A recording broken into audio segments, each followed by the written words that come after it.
선도의 영성이 필요합니다. 라는 제목을 가지고 하나님 말씀 나누겠습니다. 예전에 학교들마다 학생 작치기구로 선도부가 있었어요. 저 학교 다닐 때도 무서운 선배들이 선도부가 했었는데, 그분들이 이제 후배들을 교육시킨다고 이렇게 가끔 반에도 들었던 기억이 납니다. 지금 생각해보면은 부족하긴 했어요. 뭐 무섭기만 했지 뭐 제대로 잘 못 인도해 준 분도 있지만, 그러니까 선도라는 의미를 생각하면은 참 필요한 조직이 아니었나 생각합니다. 오늘 말씀에서 오늘 요한복음 2장에 나와 있는 스토리는 가늠 중에 잡힌 여인을 향해서 어떻게 해야 되는지 결정문인데, 거기에서 이 여인을 향한 주님의 마음이 느껴집니다. 근데 분명히 서기관과 바리새인들이 예수님을 공격하기 위해서 이 상을 만들었어요. 근데 우리 주님은 또 한편으로는 이 여인을 잘 선도해서 다시는 이 같은 삶을 살지 않도록, 음행한 삶을 살지 않도록 중지하게 하기 위해서 또 한편으로는 애쓰고 수고하는 모습이 오늘 본문 가운데 기록되어 있다고 생각합니다. 여러분, 1997년인가 나온 굿윌 헌팅이라는 그런 영화가 있어요. 거기에 보면은 우리가 잘 아는 맷 데이먼이라는 그런 배우가 있었고, 로빈 윌리엄스, 지금은 이제 돌아가셨지만 그런 출중한 배우들이 나와서 열연을 했는데요. 이 사람은 주인공 역을 맡은 사람은 어린 시절에 학대를 받았어요. 그래서 모든 게 좀 삐뚤어져 있습니다. 근데 수학의 천재였어요. 아주 막 MIT 학생들 못 푸는 문제를 막 풀어내기도 합니다. 근데 이 비뚤어진 마음을 열지 못하고 있는 상황에서 이 손 맥과이어 교수라는 사람을 만나서 점차 마음을 열게 되고, 그리고 상처받은 청년의 삶에서 다시금 새로운 삶으로, 회복받은 청년의 삶으로 이끌어지는 과정을 영화는 그려내고 있습니다. 오늘 본문을 보면서 주님에 대한 시각과 목적이 무엇인지에 대해서 한번 생각해 볼 만합니다. 음행 중에 잡힌 여인에 대한 주님의 시각과 목적이 무엇일까? 어떤 분은 주님의 무조건적인 용서가 나타났다라고 말씀하는 분도 계시겠죠. 그렇지만 저는 이렇게 말씀드리고 싶습니다. 오늘 본문은 주님의 무조건적인 용서의 범위보다 또 한편으로는 정죄도 아니고 다시는 그러한 죄를 범치 말게 하려는 우리 주님의 선도의 마음이 담겨 있다고 생각합니다. 저는 오늘을 살아가는 많은 크리스찬들이 품어야 될 영성 중에 하나가 이 선도의 영성이라고 생각합니다. 이 선도의 영성이 지금 필요한 시대 가운데 우리가 살고 있다고 저는 보는 건데, 어떤 분은 무조건적인 용서에 대한 필요성을 얘기할 수도 있지만, 때로는 살아가면서 누군가를 옳게 인도하는, 누군가를 밝은 삶으로 인도해주는 선도의 영성을 가진 사람이 지금 필요하다는 생각을 해보게 됩니다. 그런 삶을 우리가 살아낼 필요가 있다고 생각하는 거고, 우리는 그 부분을 오늘 본문을 통해서 배울 수 있는 기회를 갖고자 합니다. 첫 번째 우리에게 준 도전은 뭐냐면, 선도의 영성을 발휘하기 위해서 필요한 것 첫 번째, 정죄의 영성을 막아낼 수 있느냐 이거지. 정죄의 영성을 막아낼 수 있는가. 페북에 어떤 집사님께서 글을 매일 올리시는 분이 있는데 나이는 어리지만 되게 똑똑해요. 그래서 제가 읽다가 보면은 구구절절 옳은 말씀만 하시는 분이 계세요. 근데 제가 계속 그분의 글을 읽으면은 이분에게 지배되는 영이 뭐냐면 참 정죄 영성이 아닌가. 다른 사람을 볼 때 정죄하는 영성이 지금 많은 부분 차지하고 있지 않은가라고 생각을 해요. 그래서 이분은 젊지만은 내가 이분을 막아내기는 힘들 거라는 생각을 할 때가 많습니다. 너무 그 영에 붙잡혀 있으니까. 오늘 성경 속에 지금 가늠 중에 잡힌 여인을 둘러싼 사람들이 가진 영성이 뭐냐면 공통적으로 가진 영성은 정죄의 영성입니다. 정죄의 영성. 이 정죄의 영성은 나이가 어리든 나이가 많든 모든 세대를 거느리고 있는, 다스리고 있는 영성이 되고 있습니다. 근데 이런 분위기, 이런 상황을 반전시키는 것은 보통 사람 같으면 꿈도 꾸지 못할 상황입니다. 근데 주님은 이것을 막아내고 있습니다. 마치 수많은 포탄이 떨어지는 적진을 향해서 진격하는 군사처럼 주님은 그 정죄 영성을 지금 막아내고 있는 중에 계십니다. 크리스찬들이요, 지금 사회 속에서 살아갈 때 좀 안타깝지만 이 정죄의 영성을 막아내기는커녕 도리어 정죄의 영성을 주도하거나 리더자가 될 때가 많다는 말씀을 드리고 싶어요. 이건 참 불행한 일이죠. 우리 주님은요, 지금 분위기상 누구나 정죄하기에 충분한 그런 상황이 있을 때에 우리 주님은 다른 선택을 하시는 거예요. 모든 사람은 지금 정죄하는 영성을 가지고 하고 있을 때 주님은 다른 선택을 하고 계세요. 외롭죠. 주님은 정말 외로운 자리에 서 계십니다. 여인을 향한 모든 정죄와 하사를 지금 주님께서 지금 받아내고 있는 중에 계시는 거예요. 그런 부분에서 이 시대의 크리스찬들이 이 선도의 영성을 발휘하기 위해서 살아간다는 것은 때로는 외로운 길이라는 말씀을 드리고 싶습니다. 왜냐하면 이 시대의 풍조는 모두가 다 재판장이 되어서 정죄의 삶을 부추기고 있기 때문에 그렇습니다. 그때에 우리가 주님의 마음을 기억했으면 좋겠다는 거예요. 우리 주님은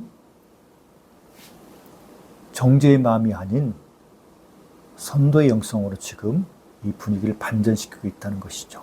이를 위해서 우리에게 필요한 게 뭐냐면 우리 스스로가 정죄의 영성이 올라올 때마다 이것을 잘 막아냈으면 좋겠어요. 외부적인 게 아니라 우리 내부적인 부분에서. 여러분, 이스라엘이 자랑하는 국방력의 자랑거리가 아이언돔이라는 게 있어요. 뭐냐면 외부에서 막 미사일이나 포탄이 날라오면은 자동적으로 반사해가지고 그것을 막아내는 거죠.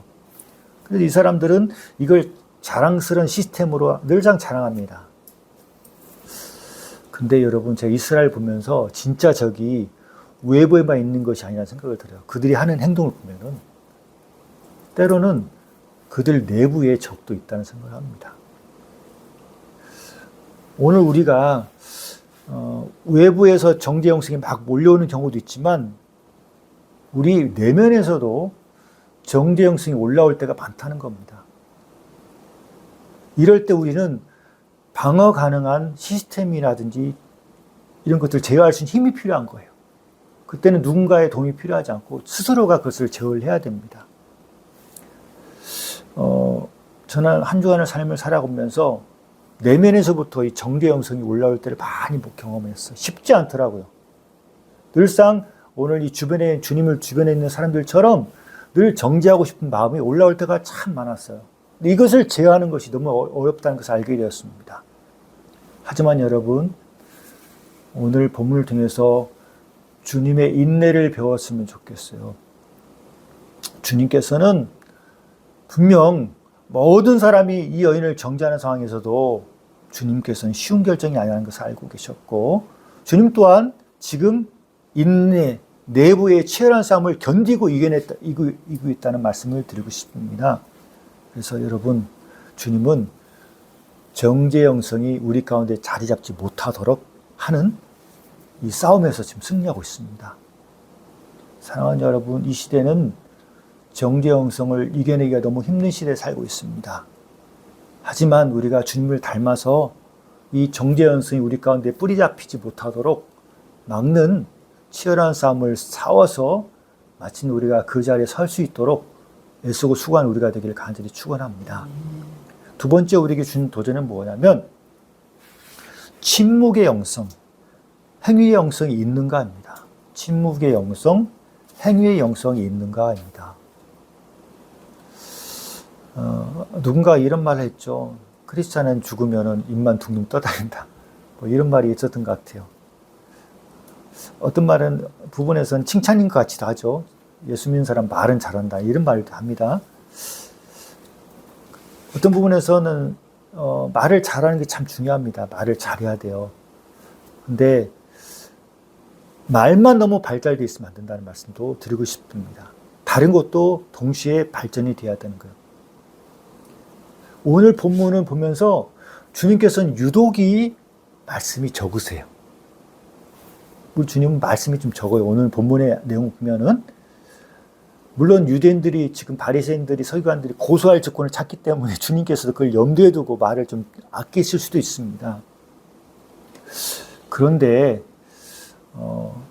여인을 향해서도 주님은 계속 말을 아끼시고 행위만 하고 계십니다. 그러면서 사람들이 모든 사람의 보는 앞에서 땅에 벌을 행위를 하시죠. 땅에 글자를 쓰시는 것이죠. 제가 최근 읽은 책 중에 다 읽진 않았지만 어떻게 원하는 것을 얻는가라는 책이 있습니다. 유명한 책입니다. 스튜어트 다이아몬드라는 사람이 이 책을 썼는데 이 책은 협상의 기술을 다루는 그런 책이에요. 어떻게 원하는 것을 얻을 것인가. 자기 강의를 듣고 감명을 입은 사람 제자 중에 한 분이 직접 간증과 같은 경험한 얘기를 이제 써 거예요. 그 책에다가 그것을 경험한 사례를 기록했습니다. 그의 제자 중 한 명이 파리행 비행기를 타야 되는데 놓친 거예요. 간발의 차이 놓친 거예요. 그래서 게이트 문이 닫힌 겁니다. 아무리 가서 문 앞에 가서 문 열어달라고 해도 게이트 앞에 서 있는 직원은 한 번 닫힌 문은 열 수 없다라고 못한다고 이렇게 단정을 하는 거예요. 포기하고 싶은 마음이 막 들려는 순간 이 제자 한 분이 뭐냐면 어떤 행동을 했냐면 비행기 기장이 가장 잘 보이는 그 창가에 가가지고 창문을 툭툭 치면서 간절한 애절한 눈빛으로 그 기장을 쳐다본 거예요. 근데 그 기장이 그것을 본 거예요. 그 여인의 그 행동을 본 거예요. 그리고 그 기장은 다시 전화를 걸어서 문 앞에 있는 게이트 한 직원에게 연결시키고 그 사람을 들여보내라고 그렇게 전화를 하는 겁니다. 기적 같은 일이죠. 그냥 말을 많이 한 건 아닙니다. 행위의 작은 부분이지만 그 행위가 모든 상황을 바꿨습니다. 오늘 예수님께서 지금 선도하는 삶으로 나아가려 할 때 말을 많이 하는 것이 대수가 아니다는 얘기를 하는 거예요. 때론 침묵, 때론 작은 행위가 그 모든 상황을 역전시키는 발판이 된다는 얘기도 해주고 있습니다. 성경 속에서 지금 많은 사람들이 이 여인을 정죄하기 위해서 지금 서 있습니다. 그리고 간업하다 잡힌 여인은 주님에게서 또 다른 영성을 경험하고 있는 거예요. 말씀 많이 안 하세요. 그런데 말씀을 많이 하지 않지만 그것이 되게 큰 임팩트를 주는 거예요. 침묵하고 있으면서 땅에 글을 쓰고 계십니다. 행위를 하고 계십니다. 이것이 지금 주님께서 우리에게 보여주고 있는 영성 중에 하나라고 생각합니다. 저는 이것을 우리가 배웠으면 좋겠어요. 살아가면서 때론 말을 많이 하는 것도 중요하지만 침묵하는 영성, 그리고 작은 행동 하나를 통해서 상황을 역전시키는 영성이 우리 가운데 필요하다는 말씀을 드리고 싶어요. 그래서 우리 주님께서 지금 가진 영적인 무기가 우리에게도 무기가 됐으면 좋겠습니다.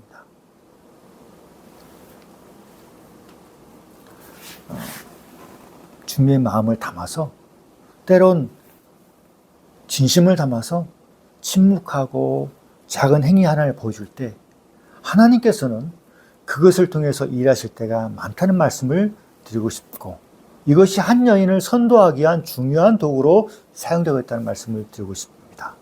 사랑하는 여러분, 침묵의 영성과 작은 행동의 영성도 영적인 무기로 소유하신 여러분 되기를 간절히 축원합니다. 오늘 말씀을 결론 지으면서 주님은 가늠 중에 잡힌 여인이 다시는 이런 죄를 짓지 않기를 원하시는 마음이 있으십니다. 근데 오늘 말씀의 마지막 절을 보면은 다시는 죄를 짓지 않기를 원하시는 마음을 전할 때 긴 문장을 전하지 않습니다. 아주 간결한 문장. 한 문장이죠. 어찌 보면은. 저는 여기에서 이런 발견을 하게 되었습니다.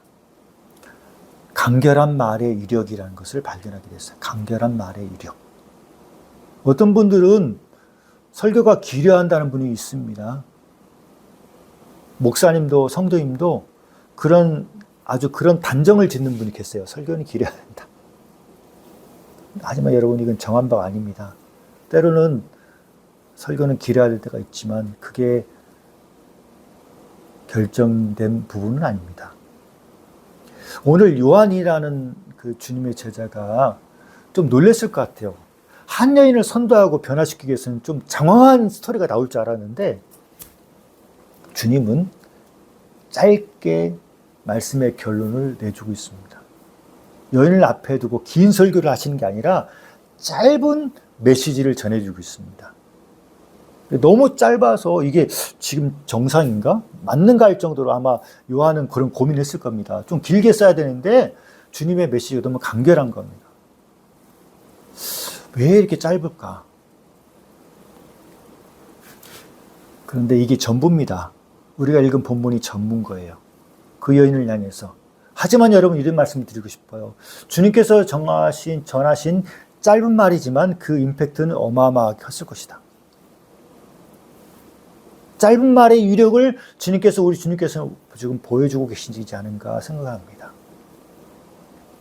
저는 우리가 이 영성도 포기하지 않았으면 좋겠어요. 막 길게 말하는 것도 중요하지만 짧은 말 한마디가 사람을 선도하고 변화시킬 수 있다는 생각도 잊지 않았으면 좋겠다는 거예요. 이것이 정죄 영성을 누르고 한 사람을 바른 길로 인도하는 선도 영성으로 되고 있습니다. 그래서 어찌 보면 주님께서 지금 하시는 건 뭐냐면 긴 칼이 아니에요. 덩치 큰 칼이 아닙니다. 짧지만 날카로운 칼인 거예요. 거기에서 한 여인은 놀라운 변화를 경험하고 있는 겁니다. 여러분, 영화 기생충을 만드는 그 봉춘호 감독인가요? 그 감독이 알다시피 헐리우드에 가가지고 상을 받았습니다. 작품상도 받았고 감독상도 받으면서 사람들한테 상을 받은 소감을 말하잖아요. 그때 이런 고백을 합니다. 내가 아직 젊을 때, 어렸을 때 자기 마음에 감독으로서의 감동을 주신 그런 분이시고 그분의 말이 기억이 납니다. 고백합니다. 한 문장이었어요. 가장 개인적인 것이 가장 창의적인 것이다. 이 말이 봉준호 감독의 가슴에 꽂혀버린 거예요. 그래서 그가 영화를 만들 때 이 말이 지대한 영향을 끼치게 된 거죠. 그리고 너무 감동스럽게 뭐냐면 그 말을 한 감독이 앉아 있었던 거예요. 모든 사람이 다 기립해가지고 박수를 치더라고요. 그 감명 깊은 말을 남긴 그 한 사람이 아니어서.